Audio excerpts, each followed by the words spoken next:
Hi guys, this week is the Christopher Columbus mock trial. We have Christopher Columbus on trial for 3 crimes. He is on trial for the premeditated and deliberate murder of indigenous peoples in the New World, assisting the massive amounts of human death through the spread of disease and enslavement of people. So we're going to watch this video kind of about Christopher Columbus versus history. That is about a 5-minute video. We watched this in class, so if you want to review, you can go ahead and watch it. In the video, there are 2 lawyers. One person is defending Christopher Columbus, and one person is prosecuting him on behalf of the indigenous peoples. All right, so we're going to watch this short video together.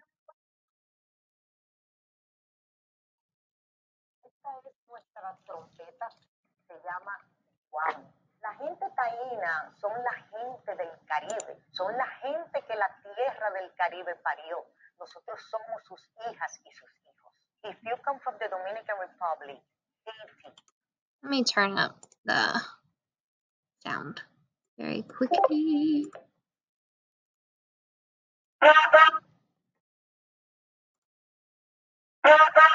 Trompeta se llama guamo. La gente taína son la gente del Caribe, son la gente que la tierra del Caribe parió. Nosotros somos sus hijas y sus hijos. If you come from the Dominican Republic, Haiti, Puerto Rico, Cuba, or Jamaica, I'm talking to you. Ataveira Germán,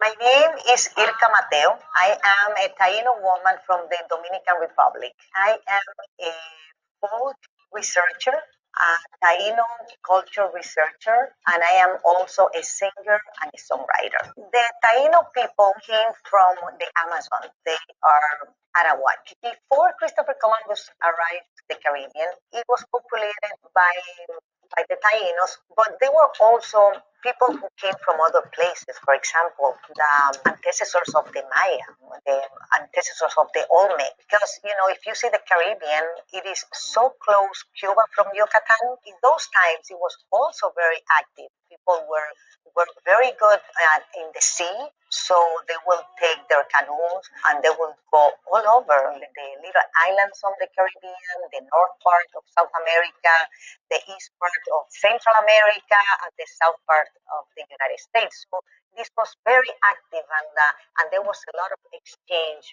of culture and also business exchange. When Christopher Columbus came, they brought diseases that the indigenous people were not used to, and they didn't have any immunity to it. So that killed a lot of people in the first contact.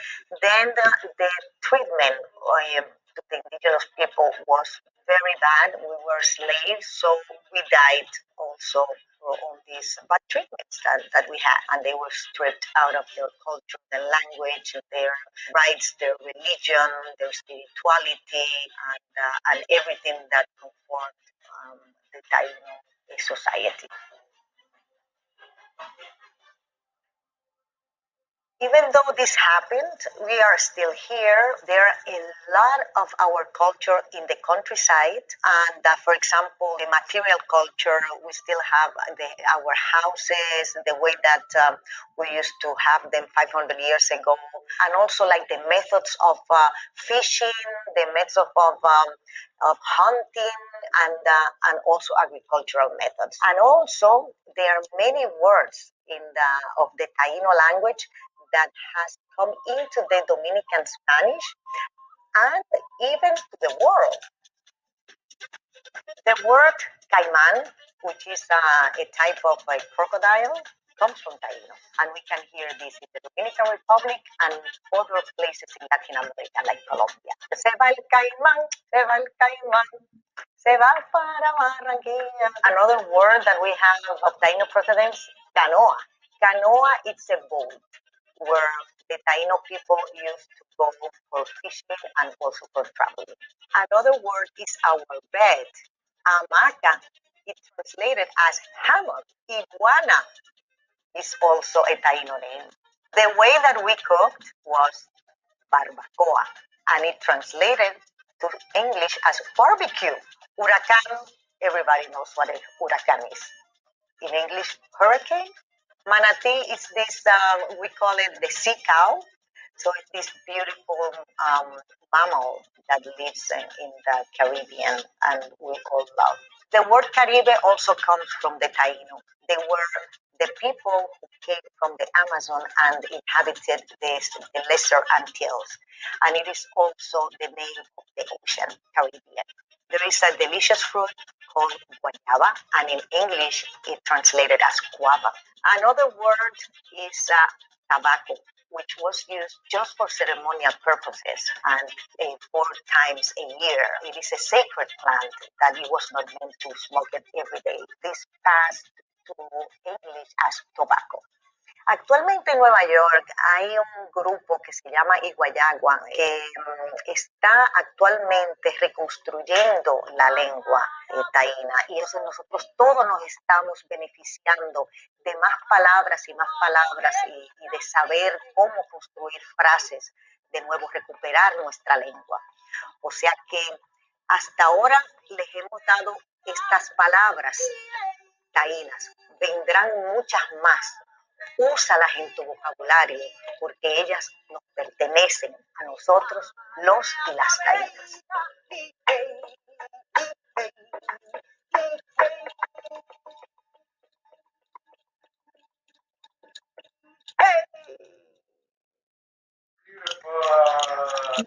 There you have it. Okay, so we've got some vocabulary that we need to go over for this unit. So we've got witness, defendant, reasonable doubt, trial, verdict, indictment, prosecution, and abolitionist. So I went over these in class. Witness is a person called upon either side to give a testimony. They're going to give their firsthand account of what happened. A defendant is someone who is being sued or accused of committing a crime. In this case, it's Christopher Columbus. Reasonable doubt is when it exists when a fact finder cannot say with a moral certainty that a person is guilty or particular fact exists. A trial is a hearing that takes place when the defendant pleads not guilty. The verdict is the decision of the jury or the judge.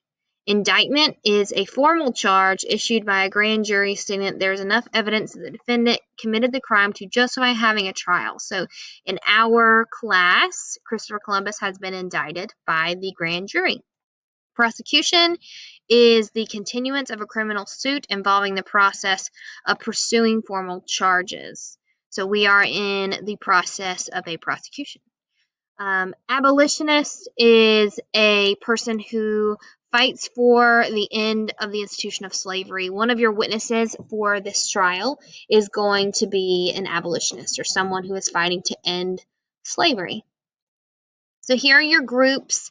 I have suggested jobs up here. You don't have to go by this, but if you want to split up the work between your group members, there's kind of a suggestion of how you can do that. And so you are either assigned prosecution, defense, or jury. Prosecution is green, defense is blue, jury is red. So here are the charges again. Christopher Columbus is being charged for the 3 crimes against humanity: the premeditated and deliberate murder of indigenous peoples in the New World, assisting in the massive amounts of human death through the spread of disease, and the enslavement of humans. So your job is either to prosecute him and prove beyond a reasonable doubt that he did the act and he intended to do said act. Or your job is to defend him. If you're the defense, you're defending Christopher Columbus. Or if you're the jury, you're analyzing all of the sources, and you're going to vote the day of the trial and choose to either persecute Christopher Columbus for his crimes or exonerate him. So I'll explain that a little bit more in depth. All right, so task 1. Your job for Monday is to analyze your documents. This is Social Studies Block 1, Social Studies Block 2. So you click on the link, and you will have, this is just kind of a reminder of the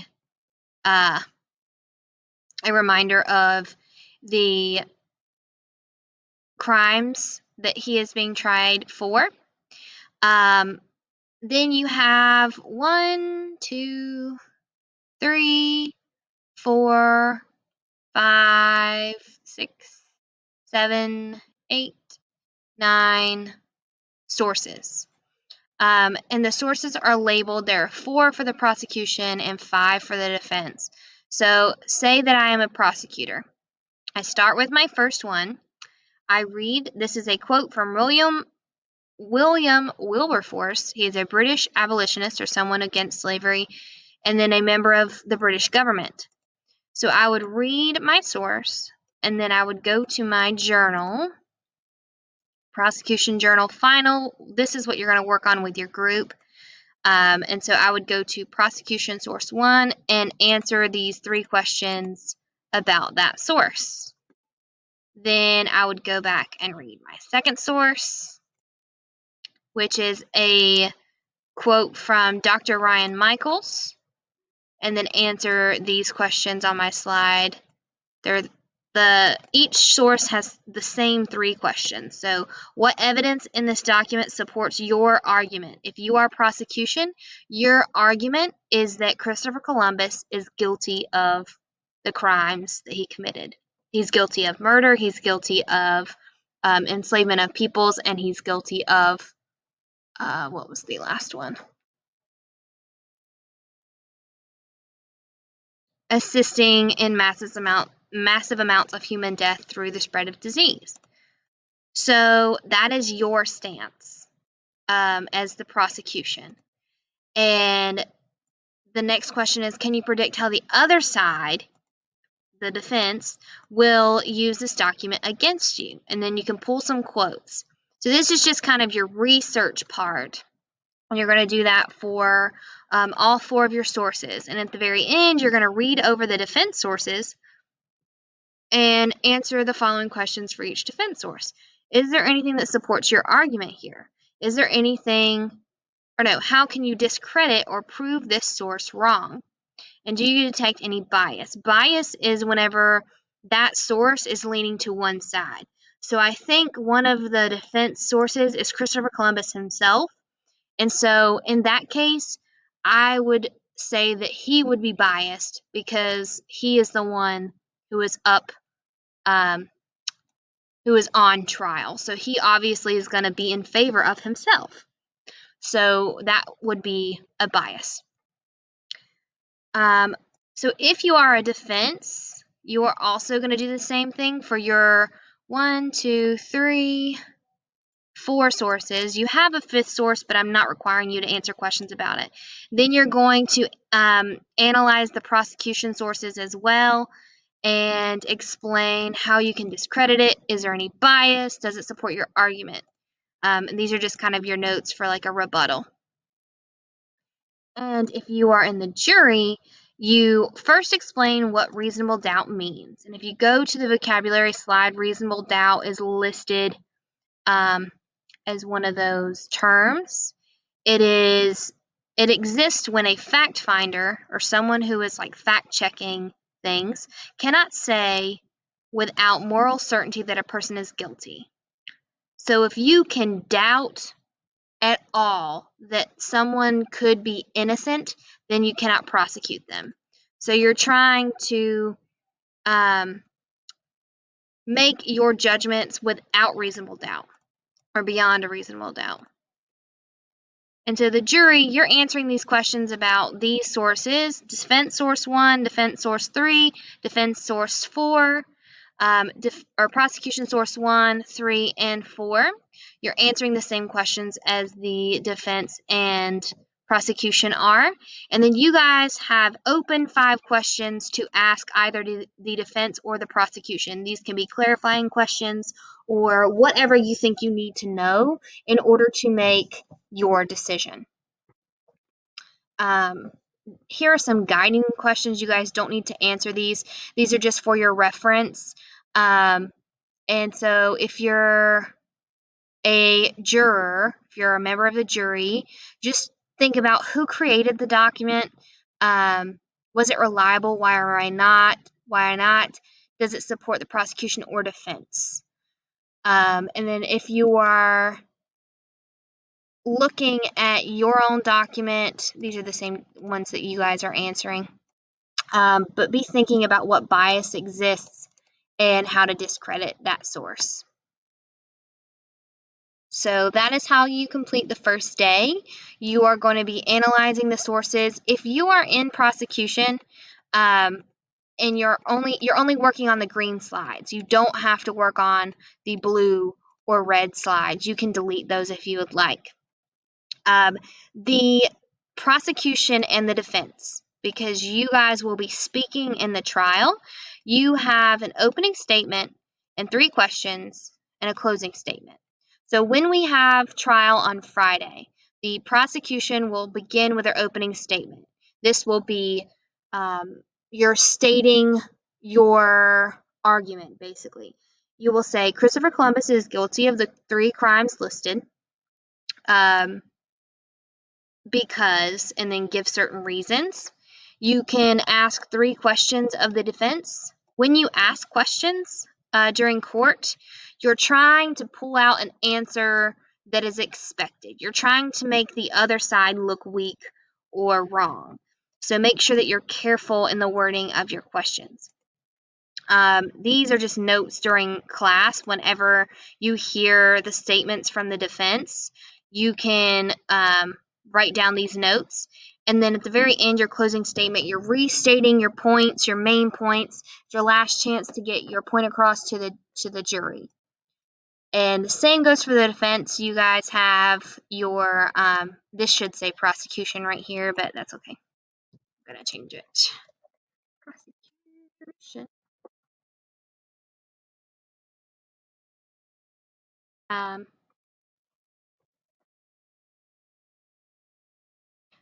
You will do the exact same thing. You will come up with an opening statement, closing statement, 3 questions, and then after the jury has made a verdict or a decision, you will highlight whichever one it is. And so the jury on trial day, you will have a vote. We will allow you to vote in real time. That is your presentation portion of this. And we will decide if he is guilty or not.